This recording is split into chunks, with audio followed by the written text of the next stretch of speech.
Hello everyone. In our previous session, we discussed about franchising. What is franchising? Its features and the types of franchising. In this session, we'll see what are the advantages and disadvantages of franchising. ಹಿಂದಿನ ಒಂದು ಸೆಷನಲ್ಲಿ ನಾವು franchising ಅಂದ್ರೇನು, ಲಕ್ಷಣಗಳು, ವಿಧಗಳ ಬಗ್ಗೆ ತಿಳ್ಕೊಂಡಿದ್ದೇವೆ. ಈ ಒಂದು ಸೆಷನಲ್ಲಿ ಫ್ರಾಂಚೈಸಿಂಗ್ನ ಅನುಕೂಲತೆ ಮತ್ತು ಅನಾನುಕೂಲತೆಯ ಬಗ್ಗೆ ತಿಳ್ಕೊಳ್ಳೋಣ. So, before getting in detail about the benefits of franchising, let us see what are the services provided by the franchisors to the franchisee.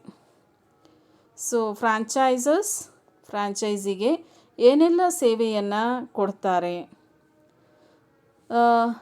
Site selection and identification of trading location. So franchisors will give an idea to the franchisee about how the site should be and how the trading location. ಅಂದರೆ ಇಲ್ಲಿ ಸೈಟ್ನ ಆಯ್ಕೆ ಮತ್ತು ವ್ಯಾಪಾರ ಸ್ಥಳದ ಬಗ್ಗೆ ಒಂದು ಸೂಕ್ತವಾದಂತಹ ಮಾರ್ಗದರ್ಶನವನ್ನು ಫ್ರಾಂಚೈಸಿಗೆ ಕೊಡ್ತಾರೆ. ಅಂದರೆ ಅದರ ಲೊಕೇಶನ್ ಎಲ್ಲಿರಬೇಕು, ಏರಿಯಾ ಎಷ್ಟಿರಬೇಕು, ಅದು ಯಾವ ರೀತಿ ವಿನ್ಯಾಸಗೊಳಿಸಿರಬೇಕು, ಈ ಎಲ್ಲದರ ಬಗ್ಗೆ ಒಂದು ಮಾಹಿತಿಯನ್ನು ಫ್ರಾಂಚೈಸಿಗೆ ಕೊಡ್ತಾರೆ.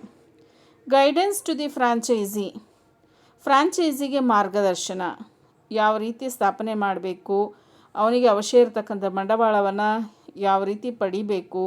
ಯಾಕಂದರೆ ಯೂಶ್ವಲ್ ಆಗಿ franchising is related to very popular brands and when the franchisee is starting a business on that particular brand, even financial institutions come forward to finance such a business. ಅಂತಹ ವ್ಯವಹಾರಕ್ಕೆ ಹಣಕಾಸಿನ ಒಂದು ಸೌಲಭ್ಯ ಕೂಡ ಸುಲಭವಾಗಿ ಸಿಗುತ್ತೆ due to the popularity of the brand. ಈ ಎಲ್ಲ ವಿಷಯಗಳ ಬಗ್ಗೆ ಮಾರ್ಗದರ್ಶನವನ್ನು ಫ್ರಾಂಚೈಸಿಗೆ ಕೊಡ್ತಾರೆ. Training of the franchisee and their staff.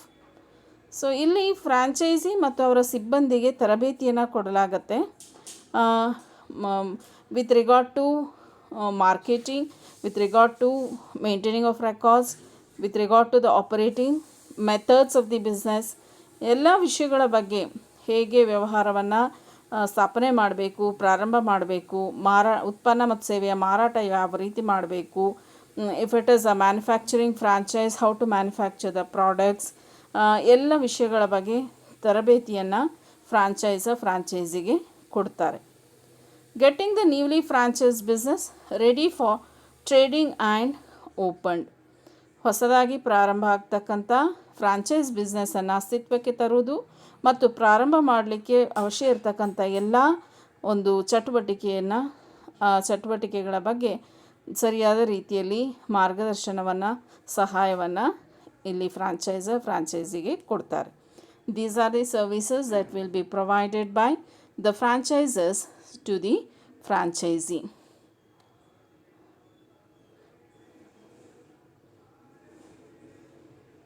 Next is the advantages of franchising. Franchising offers multiple benefits to franchisee and the society. ಈ ಫ್ರಾಂಚೈಸಿಂಗ್ ಅನ್ನೋದು ಫ್ರಾಂಚೈಸಿ ಹಾಗೂ ಸಮಾಜಕ್ಕೆ ಬೇರೆ ಬೇರೆ ರೀತಿಯಲ್ಲಿ ಸೇವೆಯನ್ನು ಕೊಡುತ್ತೆ ಅಥವಾ ಬೇರೆ ಬೇರೆ ರೀತಿಯಲ್ಲಿ ಅನುಕೂಲತೆಯನ್ನು ಉಂಟು ಮಾಡುತ್ತೆ. So first let us see what are the advantages to the franchisor. ಫ್ರಾಂಚೈಸರ್ಗೆ ಇದರಿಂದ ಏನು ಅನುಕೂಲತೆ ಇದೆ? Franchisor is the one who transfers the right to the franchisee. ಅವನ ವ್ಯವಹಾರದ ಬೌದ್ಧಿಕ ಆಸ್ತಿಯ ಮೇಲಿನ ಹಕ್ಕು ಮತ್ತು ಇತರ ಲಕ್ಷಣಗಳನ್ನು ಇನ್ನೊಬ್ಬನಿಗೆ ವರ್ಗ ಮಾಡ್ತಕ್ಕಂಥ, ಅಂದರೆ ಫ್ರಾಂಚೈಸಿಗೆ ವರ್ಗ ಮಾಡ್ತಕ್ಕಂಥವನು ಫ್ರಾಂಚೈಸರ್. ಅವನಿಗೇನು ಇದರಿಂದ ಪ್ರಯೋಜನ? ವೇ ಆಫ್ ಬಿಸ್ನೆಸ್ ಎಕ್ಸ್ಪ್ಯಾನ್ಷನ್, ವ್ಯವಹಾರದ ವಿಸ್ತರಣೆಯ ಒಂದು ಮಾರ್ಗ ಆಗಿರುತ್ತೆ ಇದು.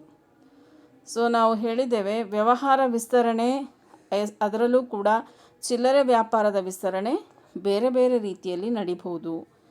ಸೊ ಈ ಚಿಲ್ಲರೆ ವ್ಯಾಪಾರ ಜಾಗತಿಕ ಮಟ್ಟದಲ್ಲಿ ನಡಿಬೇಕಾದ್ರೆ franchising is the best way of business expansion.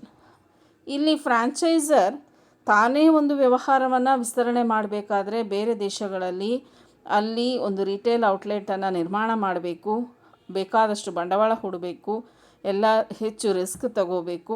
ಈ ಎಲ್ಲ ವಿಷಯಗಳು ಅವನಿಗೆ ಎದುರಾಗೋದಿಲ್ಲ. So in such cases franchising is the best way of business expansion to the franchisor. Source of income, ಇದು ಒಂದು ಹೆಚ್ಚುವರಿ ಆದಾಯದ ಮೂಲ ಆಗತ್ತೆ. ಯಾವಾಗ ಅವನ ವ್ಯವಹಾರ ಬೇರೆ ಪ್ರದೇಶಕ್ಕೆ ಬೇರೆ ದೇಶಕ್ಕೆ ವಿಸ್ತರಣೆ ಆಗುತ್ತೆ, so naturally his sales increases, ಆದಾಯ ಹೆಚ್ಚಾಗತ್ತೆ. ಅವನ ಮಾರುಕಟ್ಟೆಯ ಶೇರ್ ಏನಿದೆ ವಿಸ್ತರಣೆ ಆಗುತ್ತೆ. ಸೊ ಗ್ರಾಹಕರ ಸಂಖ್ಯೆ ಹೆಚ್ಚಳ ಆಗುತ್ತೆ, ಬೇಡಿಕೆ ಹೆಚ್ಚಾಗ್ಬೋದು. So in return he will get more income. Reduced operational cost, ಕಾರ್ಯಾಚರಣೆಯ ವೆಚ್ಚ ಕಡಿಮೆ ಆಗತ್ತೆ. Because he himself doesn't undertake all the activities. ಅವನು ಅಧಿಕಾರವನ್ನು ಕೊಡ್ತಾನೆ, ಬೆಂಬಲವನ್ನು ಕೊಡ್ತಾನೆ, ಎಲ್ಲ ಮಾಡ್ತಾನೆ ಹೊರತು ಅವನಾಗಿ ಎಲ್ಲ ರೆಸ್ಪಾನ್ಸಿಬಿಲಿಟಿಯನ್ನು ಇಲ್ಲಿ ತಗೊಳ್ಳೋದಿಲ್ಲ. ಸೊ ಈ ಆಪರೇಷನಲ್ ಕಾಸ್ಟ್ ಮೇಂಟೈನಿಂಗ್ ಎಲ್ಲ ಏನಿದೆ ಅದನ್ನು ಫ್ರಾಂಚೈಸಿ ನೋಡ್ಕೊಳ್ಳೋದ್ರಿಂದ ಫ್ರಾಂಚೈಸರಿಗೆ ಅದು ಹೊರೆ ಬೀಳೋದಿಲ್ಲ. Growth of good will,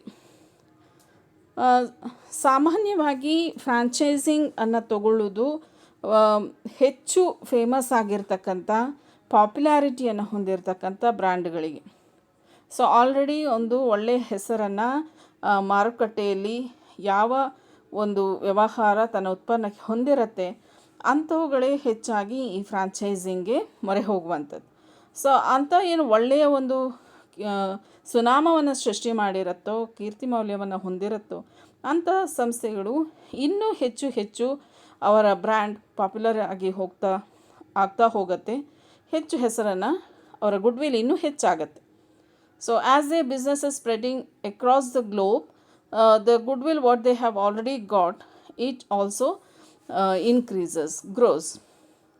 spread of risk, ನಷ್ಟ ಭಯ ಹರಡುವಿಕೆ. ಇಲ್ಲಿ ಫ್ರಾಂಚೈಸರ್ ತಾನೇ ಒಂದು ಬಿಸ್ನೆಸ್ಸನ್ನು ಬೇರೆ ಕಡೆಗಳಲ್ಲಿ ಸ್ಥಾಪನೆ ಮಾಡಿ ಅದನ್ನು ನಿರ್ವಹಣೆ ಮಾಡೋದಾದರೆ ಅದರ ಪೂರ್ತಿ ರಿಸ್ಕನ್ನು ತಾನೇ ಹೊರಬೇಕಾಗತ್ತೆ. ಆದರೆ ಇಲ್ಲಿ ಈ ರಿಸ್ಕ್ ಏನಾಗುತ್ತೆ, ಫ್ರಾಂಚೈಸಿಗೂ ಹರಡುತ್ತೆ. ಆದ್ದರಿಂದ ಇಲ್ಲಿ ತಾನೇ ಎಲ್ಲ ರಿಸ್ಕನ್ನು ಅನುಭವಿಸಬೇಕಾದ್ದಿಲ್ಲ. So there is spread of risk. Economies of scale, ಪ್ರಮಾಣದ ಆರ್ಥಿಕತೆಗಳು. ಅಂದರೆ ಇಲ್ಲಿ ವ್ಯವಹಾರ ವಿಸ್ತರಣೆಯಾದಾಗ ಸ್ಕೇಲ್ ಆಫ್ ಆಪರೇಷನ್ ಇನ್ಕ್ರೀಸಸ್. ತುಂಬ ದೊಡ್ಡ ಪ್ರಮಾಣದ ವ್ಯವಹಾರ ನಡೆಯೋದ್ರಿಂದ ದೊಡ್ಡ ಪ್ರಮಾಣದ ವ್ಯವಹಾರದ ಏನೇನು ಅನುಕೂಲತೆಗಳಿದ್ದಾವೋ ಅದೆಲ್ಲವೂ ಕೂಡ ಫ್ರಾಂಚೈಸರ್ಗೆ ಸಿಗತ್ತೆ. May B for unit cost of production and distribution and other expenses reduces. ಈ ಥರ ಕೆಲವೊಂದು ಬೆನಿಫಿಟ್ಸ್ ಅವನಿಗೆ ಸಿಗತ್ತೆ. ಬೆನಿಫಿಟ್ಸ್ ಟು ಫ್ರಾಂಚೈಸಿಗೆ ಏನು ಇದರಿಂದ ಪ್ರಯೋಜನ? ಫ್ರಾಂಚೈಸಿಂಗ್ ಟೈಪ್ ಆಫ್ ಬಿಸ್ನೆಸ್ ಮಾಡೋದ್ರಿಂದ ಫ್ರಾಂಚೈಸಿಗೆ ಏನು ಪ್ರಯೋಜನ ಅಂದರೆ, ಈಗ ಒಬ್ಬ ಫ್ರಾಂಚೈಸಿ ಹೊಸದಾಗಿ ತಾನೇ ಒಂದು ವ್ಯವಹಾರವನ್ನು ಪ್ರಾರಂಭ ಮಾಡಿ ಹೊಸದಾಗಿ ಮಾರುಕಟ್ಟೆಗೆ ಉತ್ಪನ್ನಗಳನ್ನು ಬಿಡುಗಡೆ ಮಾಡೋದಾದರೆ ಅಲ್ಲಿ ಆ ಬ್ರ್ಯಾಂಡ್ ಹೆಸರು ಗಳಿಸಿರಲ್ಲ. ಅವನೆಲ್ಲ ಪ್ರಯತ್ನ, there will be huge risk involved and he should sacrifice maximum to get success in the market. ತುಂಬ ಎಫರ್ಟ್ಸ್ ಹಾಕಬೇಕು, ಆದರೂ ಕೂಡ ಸಕ್ಸಸ್ ಆಗುತ್ತೆ ಅಂತ ಹೇಳೋಕ್ಕೆ ಆಗೋದಿಲ್ಲ. ಆದರೆ ಇಲ್ಲಿ franchisee is dealing with the brand of the franchisor which is already having a good name in the market. ಇಲ್ಲಿ ಏನಾಗುತ್ತೆ, ಪ್ರೀ ಎಸ್ಟಾಬ್ಲಿಷ್ಡ್ ಅದಾಗಲೇ ಮಾರುಕಟ್ಟೆಯಲ್ಲಿ ಒಳ್ಳೆಯ ಹೆಸರನ್ನು ಗಳಿಸಿರ್ತಕ್ಕಂಥ ಉತ್ಪನ್ನ ಇರೋದ್ರಿಂದ ಫ್ರಾಂಚೈಸಿಗೆ ಅದರಲ್ಲಿ ವ್ಯವಹಾರ ಮಾಡೋದು ಸುಲಭ ಆಗತ್ತೆ. Ongoing support, training and assistance, ಇಲ್ಲಿ ನಿರಂತರ ಬೆಂಬಲ ತರಬೇತಿ ಅಸಿಸ್ಟೆನ್ಸ್ ಕೂಡ ಯಾರಿಗೆ ಸಿಗತ್ತೆ? ಫ್ರ್ಯಾಂಚೈಸಿಗೆ ಸಿಗತ್ತೆ. ಸೊ ಯಾವುದೇ ಅವನಿಗೆ ಡೌಟ್ಸ್ ಬಂದರೆ, ಏನಾದರೂ ಕ್ಲಾರಿಫಿಕೇಷನ್ ಬೇಕಿದ್ದರೆ, ಅಥವಾ ಯಾವ ರೀತಿ ವ್ಯವಹಾರವನ್ನು ನಡೆಸಬೇಕು ಅದರ ಬಗ್ಗೆ ಏನಾದರೂ ಹೆಚ್ಚಿನ ಮಾಹಿತಿ ತರಬೇತಿ ಬೇಕಿದ್ದರೆ ಅವನು ಫ್ರ್ಯಾಂಚೈಸರಿಂದ ಪಡ್ಕೊಳ್ಳುವಂಥ ಅವಕಾಶ ಇಲ್ಲಿರುತ್ತೆ. Knowledge of business techniques and trade secrets of brands. So franchisor will give permission to the franchisee to make use of his brands. ಅಲ್ಲಿ franchisee will get to know, ಫ್ರಾಂಚೈಸಿಗೆ ತಿಳಿಯತ್ತೆ, ಜ್ಞಾನ ಪಡ್ಕೊಳ್ತಾನೆ ಯಾವುದರ ಬಗ್ಗೆ? ಫ್ರಾಂಚೈಸರ್ದು ವ್ಯವಹಾರದ ತಂತ್ರಗಾರಿಕೆ ಹೇಗೆ, ಆ ವ್ಯವಹಾರದ ಸೀಕ್ರೆಟ್ಸ್ ಹೇಗೆ, ಆ ಉತ್ಪನ್ನವನ್ನು ಉತ್ಪಾದನೆ ಮಾಡಿ ಮಾರಾಟ ಮಾಡ್ತಕ್ಕಂಥದ್ರಲ್ಲಿ ಕಂಡು ಬರ್ತಕ್ಕಂಥ ಎಲ್ಲ ರಹಸ್ಯಗಳು ಫ್ರಾಂಚೈಸಿಗೆ ತಿಳಿಯತ್ತೆ. ಲೋವರ್ ರಿಸ್ಕ್, ಅಪಾಯ ಕಡಿಮೆ ಇಲ್ಲಿ. ಯಾಕಂದರೆ it's already an established brand which is having a good name in the market, which is already having demand by the customers, which is already having created customers, market share in the market, which is having a good share in the market. ಆ ಥರದ ಒಂದು ವ್ಯವಹಾರದಲ್ಲಿ franchise ತೊಡಗಿಸ್ಕೊಳ್ಳೋದ್ರಿಂದ ಅಪಾಯ ಕಡಿಮೆ ಇರುತ್ತೆ ಇಲ್ಲಿ. ಇನ್ comparison with if he is dealing with the new products, ಹೊಸದಾಗಿ ಒಂದು ವ್ಯವಹಾರವನ್ನು ನಡೆಸೋದಕ್ಕೂ ಆಲ್ರೆಡಿ ಎಕ್ಸಿಸ್ಟಿಂಗ್ ಬ್ರ್ಯಾಂಡಲ್ಲಿ ವ್ಯವಹಾರವನ್ನು ನಡೆಸೋದಕ್ಕೂ ಇಲ್ಲಿ ವ್ಯತ್ಯಾಸ ಕಂಡುಬರುತ್ತೆ. ಅವನಿಗೆ ಅಪಾಯ ಕಡಿಮೆ ಇರುತ್ತೆ. Earn profit without much investment, ಹೂಡಿಕೆ ಅನ್ನೋದು ಇಲ್ಲಿ ಇರುತ್ತೆ, ಆದರೆ ಅವನೀಗ ಮಾರ್ಕೆಟ್ ರಿಸರ್ಚ್ ಮಾಡಬೇಕಾದ ಅಷ್ಟೊಂದು ಇನ್ವೆಸ್ಟ್ಮೆಂಟ್ ಬೇಕಾಗಿರೋದಿಲ್ಲ. And some of the expenses are borne by the franchisor. ಆದ್ದರಿಂದ investment relatively less when compare to establishing altogether new business. ಆದ್ದರಿಂದ he can earn profit without much investment. ತೀರಾ ಹೆಚ್ಚು ಹೂಡಿಕೆ ಮಾಡದೆ ಏನು ಮಾಡ್ಬೋದು? ಲಾಭ ಗಳಿಸಲಿಕ್ಕೆ ಒಂದು ವಿಧಾನ ಆಗಿರುತ್ತೆ. So these are some of the benefits to the franchisee. Apart from these, to the society there will be more employment opportunities, there will be availability of quality products and services, and there will be increase in standard of living. These are all some of the benefits to the society due to this franchise business. Disadvantages of franchising. When we speak about the advantages of franchising, it's not that it has only advantages, it also has the disadvantages. ಇಲ್ಲಿ ಬರೀ ಅನುಕೂಲತೆ ಅಲ್ಲ, franchising ಬಿಸ್ನೆಸ್ಸಲ್ಲಿ ಅನಾನುಕೂಲತೆಗಳು ಕೂಡ ಇದೆ. So first let us see what are the drawbacks of this franchising to the franchisor. ಇದರಿಂದ ಫ್ರಾಂಚೈಸರ್ಗೆ ಏನು ಅನಾನುಕೂಲತೆ ಇದೆ? Goodwill may be affected. ಈಗ ಫ್ರಾಂಚೈಸರ್ ಒಂದು ವ್ಯವಹಾರವನ್ನು ಪ್ರಾರಂಭ ಮಾಡಿ ಒಂದು ಉತ್ಪನ್ನಕ್ಕೆ ಪ್ರಪಂಚದಾದ್ಯಂತ ಒಂದು ಒಳ್ಳೆಯ ಹೆಸರನ್ನು ಗಳಿಸಿದ್ದು, ಈಗ ಒಬ್ಬ ಫ್ರಾಂಚೈಸಿ ಆ ಉತ್ಪನ್ನದಲ್ಲಿ ವ್ಯಾಪಾರ ನಡೆಸಿ ಆ ಹೆಸರನ್ನು ಕೆಡಿಸುವಂಥ ಸಾಧ್ಯತೆಗಳು ಇರ್ಬೋದು. If he is not taking good care of the brand, good care of the name that is created by the franchisor.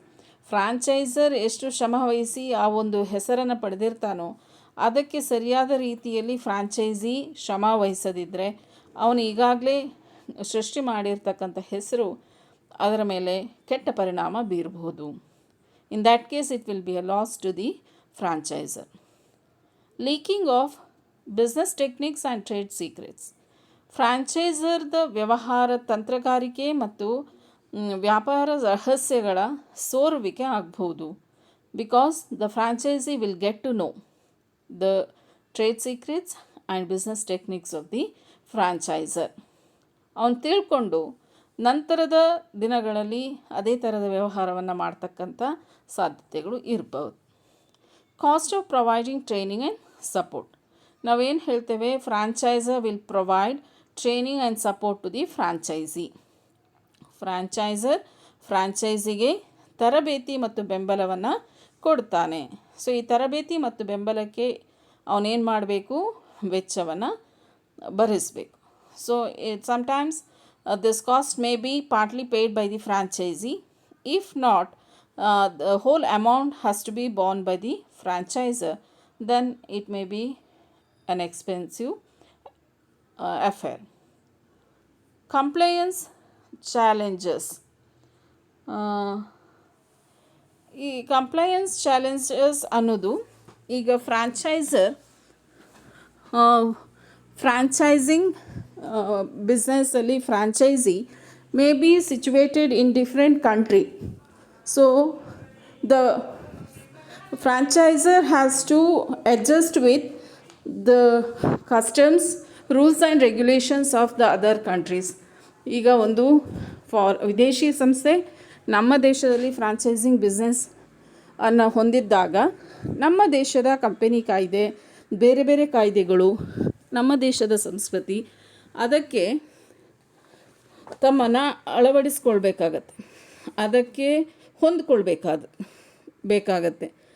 ಆದ್ದರಿಂದ ಇದು ಅವರಿಗೆ ಏನಾಗ್ಬೋದು, ಸಮಸ್ಯೆ ಆಗ್ಬೋದು. ಅದನ್ನು ನಾವು ಅನುಸರಣೆಯ ಸವಾಲುಗಳು ಅಂತೇವೆ.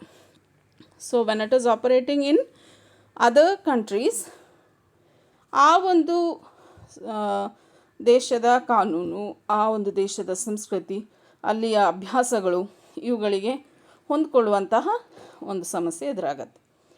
ಫಿನಾನ್ಷಿಯಲ್ ರಿಸ್ಕ್, ಆರ್ಥಿಕ ಅಪಾಯ ಇರುತ್ತೆ.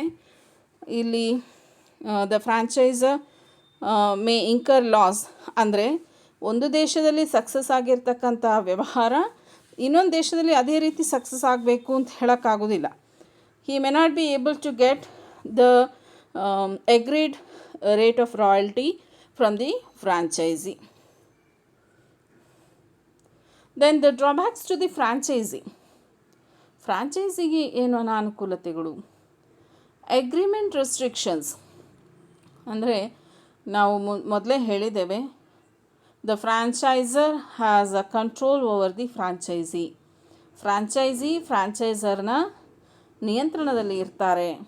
ಸೊ ಆ ನಿಯಂತ್ರಣವನ್ನು, ಆ ಚೌಕಟ್ಟನ್ನು ಫ್ರೇಮ್ ಮಾಡುವಂಥದ್ದು agreement. So there will be franchising agreement and the franchisee is required to operate as per the terms and conditions of the agreement. ಆ ಒಂದು ಒಪ್ಪಂದದಲ್ಲಿ ಏನು ಹೇಳಿರ್ತಾರಲ್ಲ ಅದರ ಪ್ರಕಾರ ನಡ್ಕೊಳ್ಬೇಕು ಫ್ರಾಂಚೈಸಿ. ಸೊ ಅಲ್ಲಿ ನಿರ್ಬಂಧಗಳು ಇರ್ತವೆ. ಅವನ ಸ್ವಂತ ಕ್ರಿಯೇಟಿವಿಟಿ ಸ್ಕಿಲ್ಸನ್ನು ಯೂಸ್ ಮಾಡಲಿಕ್ಕೆ ಅವಕಾಶ ಇರೋದಿಲ್ಲ. ಲ್ಯಾಕ್ ಆಫ್ ಇಂಡಿಪೆಂಡೆನ್ಸ್, ಸ್ವಾತಂತ್ರ್ಯತೆಯ ಅಭಾವ. ಈ ಮೊದಲ ಒಂದು ಅಂಶದಿಂದ ಬಂದಿರುತ್ತೆ ಇದು. ಹಿ ಕೆನಾಟ್ ಆ್ಯಕ್ಟ್ ಇಂಡಿಪೆಂಡೆಂಟ್ಲಿ, ಅವನ 100% ಸ್ವಾತಂತ್ರ್ಯತೆಯಿಂದ ಅಲ್ಲಿ ನಡ್ಕೊಳ್ಳಿಕ್ಕೆ ಸಾಧ್ಯ ಆಗೋದಿಲ್ಲ. Because whatever is said in the agreement he has to act accordingly. High royalty, ಈ ರಾಯಧನ ಏನು ಇರುತ್ತೆ ಹೆಚ್ಚು ಅಂತೆ. For example, if the agreement is made for royalty at certain percentage on the sales, ಈಗ ಒಪ್ಪಂದದಲ್ಲಿ ರಾಯಲ್ಟಿ ವಿಕ್ರಯದ ಮೊತ್ತದ ಮೇಲೆ ಕೊಡಬೇಕಂದ್ರೆ ಇಟ್ಸ್ ವೆರಿ ಹ್ಯೂಜ್ ಅಮೌಂಟ್. ಲಾಭದ ಮೇಲೆ ಕೊಡಬೇಕಂದ್ರೆ comparatively less. But it's all depends on the agreement between the franchisor and the franchisee. ಮಾರಾಟದ ಮೇಲೆ ಕೊಡಬೇಕಂದ್ರೆ ಅಲ್ಲಿ ಯಾವುದೇ ವೆಚ್ಚವನ್ನು ಕಳೆದಿರಲ್ಲ. ಆದಾಯದ ಮೇಲೆ ಕೊಡಬೇಕಂದ್ರೂ ವೆಚ್ಚವನ್ನು ಕಳೆದಿರಲ್ಲ. ಲಾಭದ ಮೇಲೆ ಕೊಡೋದಾದರೆ ಅಲ್ಲಿ ವೆಚ್ಚವನ್ನು ಕಳೆದಿರಲಾಗತ್ತೆ. So relatively it is a better option. But in most of the cases, very good brands, they ask for royalty on certain percentage on sales, at a certain percentage on sales. In that case royalty is very high. ಹೆಚ್ಚು ರಾಯಧನ ಕೊಡಬೇಕಾಗಿ ಬರ್ಬೋದು. lower profit, this point again occurs from the previous one. ಯಾವಾಗ royalty ಹೆಚ್ಚು ಕೊಡ್ತಾರೋ ಅವರಿಗೆ ಉಳಿತಕ್ಕಂಥ ಲಾಭ ಏನಾಗುತ್ತೆ, ಕಡಿಮೆ ಆಗುತ್ತೆ. ಎಫೆಕ್ಟ್ ಆನ್ ಕಲ್ಚರ್, ಫ್ರಾಂಚೈಸಿ ಸಮಾಜದ ಸಂಸ್ಕೃತಿ ಏನಿದೆ ಅದರ ಮೇಲೆ ಕೆಟ್ಟ ಪರಿಣಾಮ, ಅಡ್ಡ ಪರಿಣಾಮ ಬೀರ್ತಕ್ಕಂಥ ಸಾಧ್ಯತೆಗಳು ಈ ಫ್ರಾಂಚೈಸಿಂಗ್ ಬಿಸ್ನೆಸ್ಸಿಂದ ಉಂಟಾಗತ್ತೆ. Okay, so As we all know, this franchising business is becoming very popular day by day, but still it has its own advantages and disadvantages.